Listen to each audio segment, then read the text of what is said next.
Some sports are synonymous with good behaviour, good etiquette, protocol, squash and tennis, for two examples. We're at the Hallamshire Tennis and Squash Club here in Sheffield because we think it's a suitable venue to talk about behaviour around football pitches.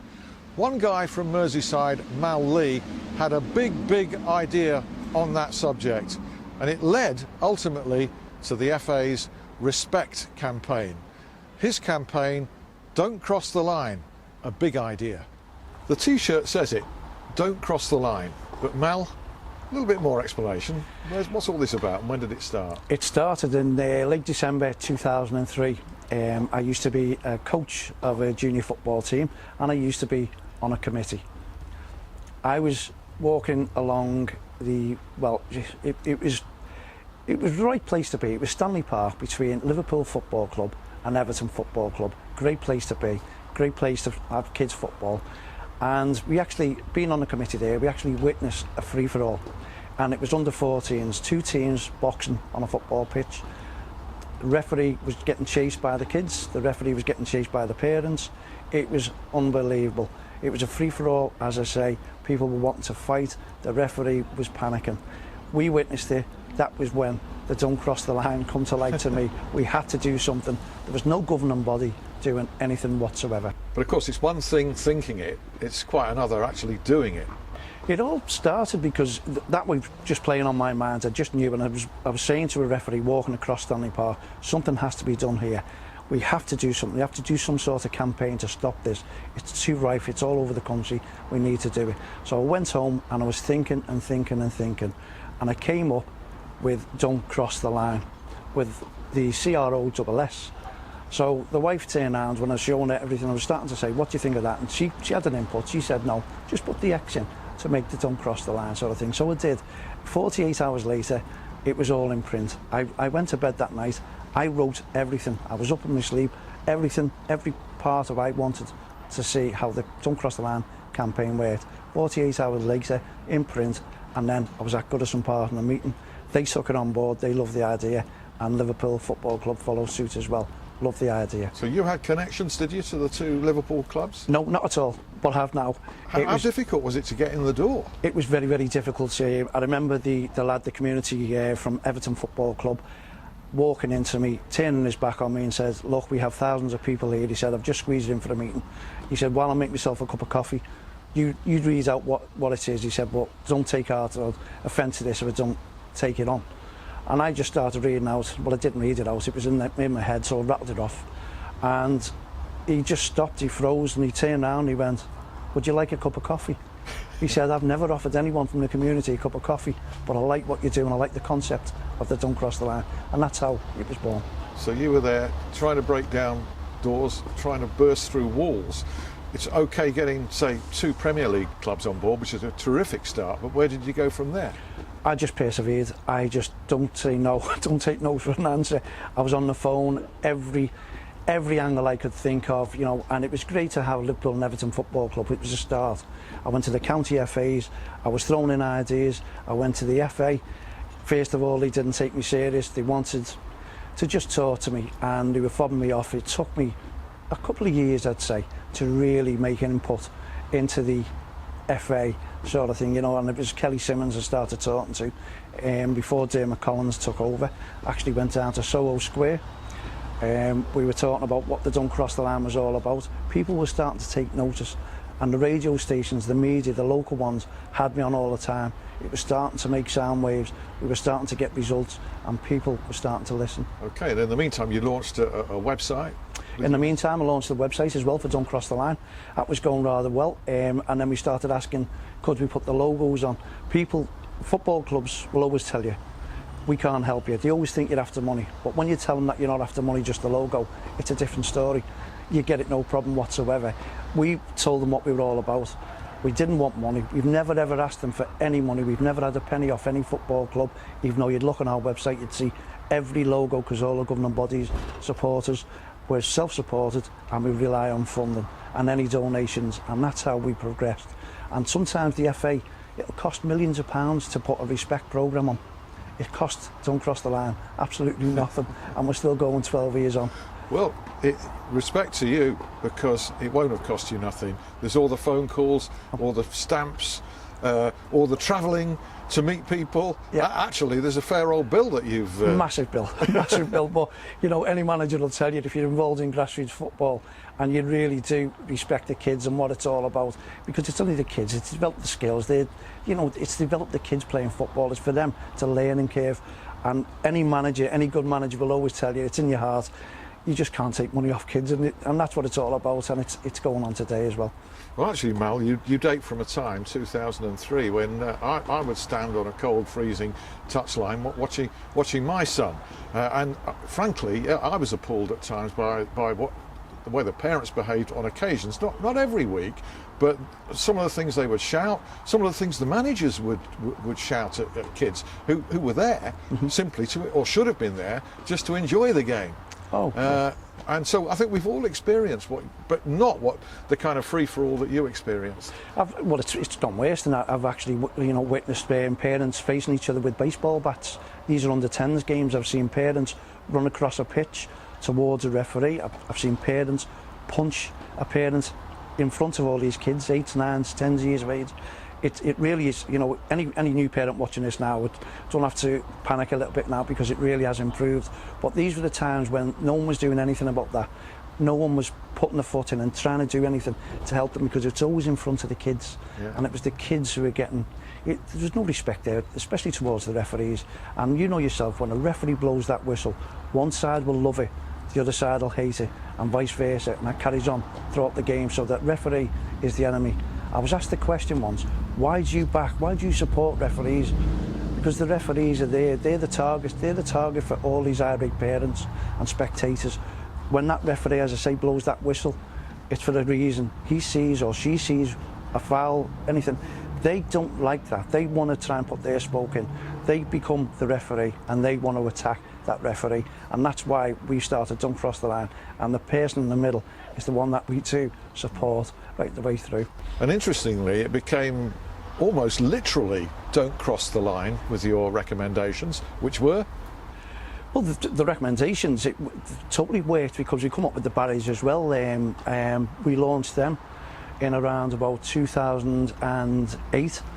The barriers are a deterrent, a visual deterrent. You put them up there, the parents will stand behind the barriers about a metre away, and it's great. It stops pitch encroachment. The kids can play football, the referees can referee the game a little bit better. The kids don't have to pick that ball up between parents' legs. They can stand there. It's like a little mini Wembley. They love it. And those barriers, I'd recommend them. As I say, they're a visual deterrent towards pitch and trouble-free touchlines. Quite simple when you think about it. They're so simple, and I'd recommend that they were made mandatory. They should be all over. That is a real way to combat, and especially the rest of the country. They're all having a go now. There's a lot of respect programs going on within the leagues, and we can hold our hands up and say, well, do you know what? It's been 12 years on, but people are starting to sing off the same song sheet now. People are starting to work together as a team, and people are starting to, team up with each other and respect the game itself as well, especially in grassroots football. And I guess that'll tend to alienate those who abuse match officials, because all of a sudden they're in the minority. Well, they're in the minority, as I say, and what we do, we tend to go round and talk to these parents we give out letters, we tell them to read them. There's been lads with 6'6" coming up to me, and I'm not that tall, as you can see myself, and they've wondered what I've been doing. I'm out there for trouble. I'm not. I just give them a letter to read, and when they've read it, they've shook my hands.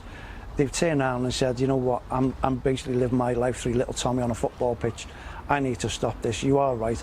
I need to go away, think about what I'm doing, and leave that referee to referee, and leave the kids to play football. Because deep down, everybody knows that makes sense.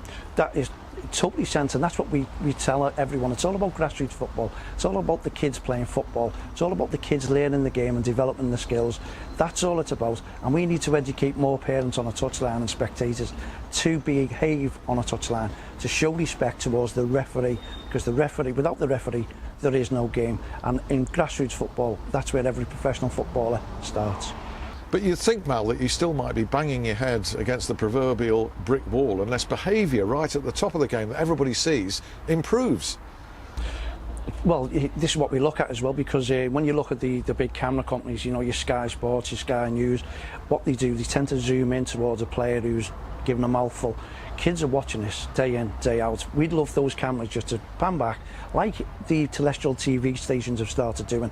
They turn their backs now. When people run on the pitch, people are starting to say things. Those cameras move away. They've got onto it, and it's a great thing because the kids will always pick up on what the role models are doing. So if the shirt goes over the head, the kids will start putting the shirt over the head. If they start swearing, the kids will start swearing. If they start attacking verbally the referee on a football pitch, the kids will do exactly the same, as well as mum and dad as well.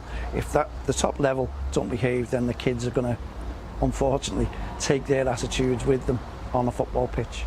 Well, the FA cottoned on to this message, but it was some years after your campaign started. You started in 2003. The FA Respect campaign came fully 6 years after that. Did you have anything to do with it? Well, we were the forerunner for the FA Respect programme. We were recognised. We were out to grassroots shows. We were out to football meetings. We were seeing the FA wherever we went. The FA were turning up. We got onto everything. They were starting to take notice of what we were doing. And lo and behold, when the barriers came out, as I say, in 2009, we were hoping that the FA would go in partnership with ourselves, with Don't Cross the Line and the FA on the barriers, but they didn't. They went in partnership with the Football Foundation, and they started promoting the barriers throughout the football leagues. But we weren't bothered because the Don't Cross the Line just doesn't go away. We were a little bit peeved at first that they weren't taking us on board, but with a campaign with volunteers, as I say, Ian Blanchard from the FA phoned me up one week and said, do you know what, campaigns come and go.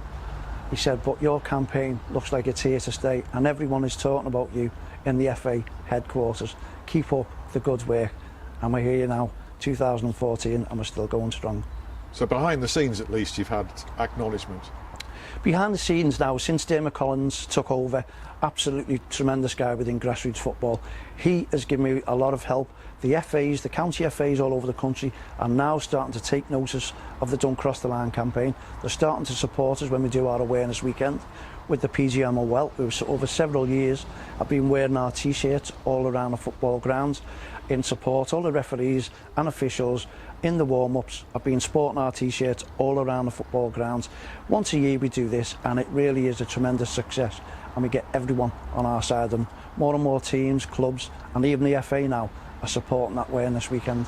That must have been big for you, the PGMOL backing you, and quite rightly as well, in that fashion.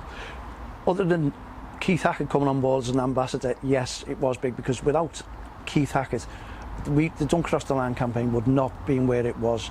Keith has been a tremendous asset to the Don't Cross the Line, and he was the first one to bring the PGMO. He loves the concept of the Don't Cross the Line and what we're all about in grassroots football, and it was him getting on board that he's taken us worldwide, to be honest. Without Keith, I don't think I'd be sitting here. Well, I would be sitting here, but you know, maybe all these camera crews wouldn't come down and listening to the story about the Don't Cross the Line campaign. Keith has really made us, and it's great to have him on board with us.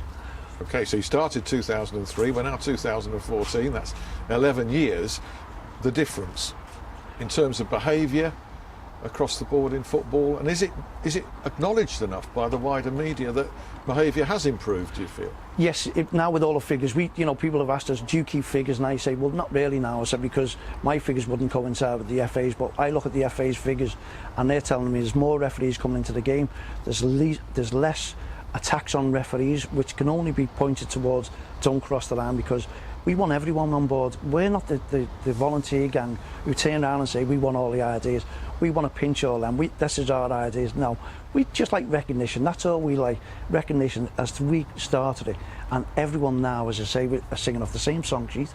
Teams all over the country are supporting the Don't Cross the Line, as well as doing their own little things in junior leagues, and it's great to stand back and say, do you know what, I feel really proud of what's happened at the moment. Yeah, and rightly so. And also the desire and need of the game to encourage female officials, there's an increase there, I think, as well. There's an increase in all female officials as well, you know, because we talk to a lot of parents who ring us up and they send us emails saying they're scared to put their child into a football league, or they're scared for their daughter to go in, which we have witnessed behaviour abuse towards female referees as well in grassroots football.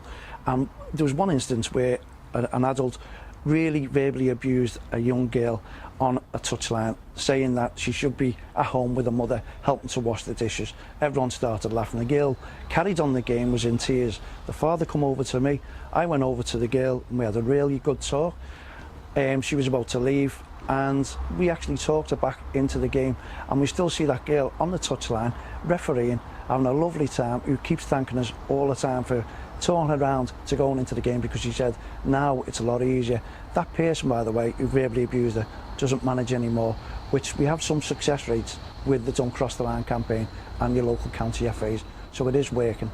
Okay, and You Are the Ref, we hope to continue and spread your gospel, as it were, Mal, because through one of our writers, Matthew Murray, we'll be having a regular Don't Cross the Line feature on our website. So. And I'm really proud of that, believe me, because as I say, anything we can do with You Are the Ref, it does get the message across to young referees out there, because we need more referees into the game, and it's nice to have You Are the Ref somewhere where the young referees can actually look at what's going on now within the game and say, do you know what, we have support out here as well, not just the county FAs, where do we turn to? And I think the You Are the Ref and the Don't Cross the Line concept are going to work hand in hand tremendously well, and I'm really excited and looking forward to it. Many thanks, Mal. Thank you very much. Thank you, Alan.